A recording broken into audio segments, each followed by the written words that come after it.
আপনি পলিথিনে নেবেন, নিতে পারেন, কার্টুনে নিতে পারেন। ওই যে খেয়ে আখের গুড় তৈরি করে ওখানেও হাইড্রোজ মারে। আরো কত কত জায়গায় হাইড্রোজের ব্যবহার।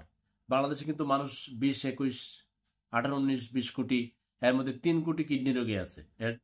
আমার পরিচিত একজন, তিনি আমার সাথে, বলতে গেলে ওনার সাথে আমি, আমার সাথে তিনি তিনি গেলেন মিষ্টি কিনতে, বলছে চলেন যাই। আমি বলছি ঠিক আছে চলেন। তো বিক্রেতাকে একটা বিব্রতকর প্রশ্ন করলাম যে আপনি পলিথিনে মিষ্টি দিলে কেমন হয়। তিনি বলেন কোনো অসুবিধা নাই, আপনি পলিথিনে নেবেন, নিতে পারেন, কার্টুনে নিতে পারেন। বলছে ঠিক আছে পলিথিনে দেন। তো তিনি পলিথিনে ওনার মতো করে দিলেন। দেওয়ার পরবর্তীতে বিক্রেতা এখন বলতেছেন তাহলে এখন মিষ্টিটা কি পলিথিনে করে নিয়ে যাবেন না বাজারের ব্যাগে করে নিবেন।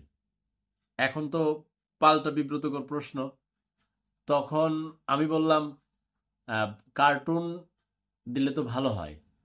তাহলে পরে প্রথমে কার্টুন দিলে অসুবিধা কি? আমি বলছি কার্টুনের ওজনটা তো বেশি হয়। বলছে আমরা তেমন একটা বেশি দেই না।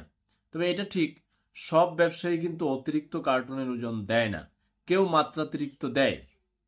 তবে আমরা ক্রেতা হিসেবে বিক্রেতা ভাইদের নিকট প্রশ্ন হচ্ছে, আপনারা যে কার্টুনটা দেন ওইটাতে খরচ হয়, এটা সত্যিকার মানে সত্য কথা।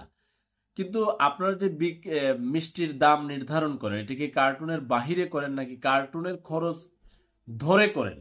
যদি কার্টুনের খরচ ধরে মিষ্টির দাম নির্ধারণ করেন, তাহলে আপনি কার্টুনটা যখন আপনি পাল্লায় দিবেন ডিজিটাল স্কেলে, তো তখন আপনি কার্টুনটাকে দিয়ে তারপর জিরো করে তারপর তো আপনি এটা দিতে পারেন। অনেক সময় মুরগি মাপলে দেখি না আমরা, একটা বড় খাঁচা থাকে, ঝুড়ি থাকে, ওইটা কিন্তু জিরো করা থাকে।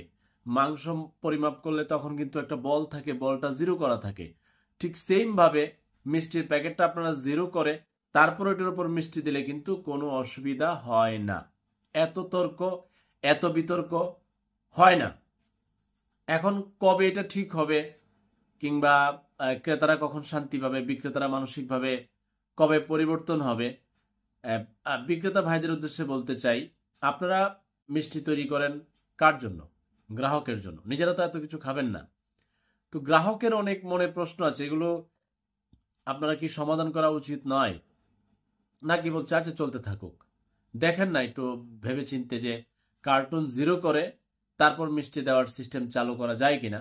আমরা ফেসবুকে মাঝে মধ্যে দেখি অনেকেই কিন্তু এরকম বিজ্ঞাপন দেয় যে কার্টুন এর ওজন ছাড়া আমরা মিষ্টি বিক্রি করি, নিতে পারেন, এরকম আমরা দেখি। এগুলো সাধুবাদ। আর মিষ্টির ক্ষেত্রে হাইড্রোজ কিন্তু ব্যবহার করে, একেবারে যে সাদা মিষ্টি, এখানে কিন্তু হাইড্রোজ আছে। এখানে কিন্তু আমরা এগুলো দেখি না। তো যারা মিষ্টি তৈরি করেন, অনুরোধ রইল, এই হাইড্রোজ কিন্তু কিডনি নষ্ট করার অন্যতম উপাদান। এটা কাপড়ের ডাইং মেশিনের কি কি সেক্টরের কাজ, এটা খাবারের কেন আসবে? আমরা দেখলাম ওই যে খেয়ে আখের গুড় তৈরি করে ওখানেও হাইড্রোজ মারে। আরো কত কত জায়গায় হাইড্রোজের ব্যবহার।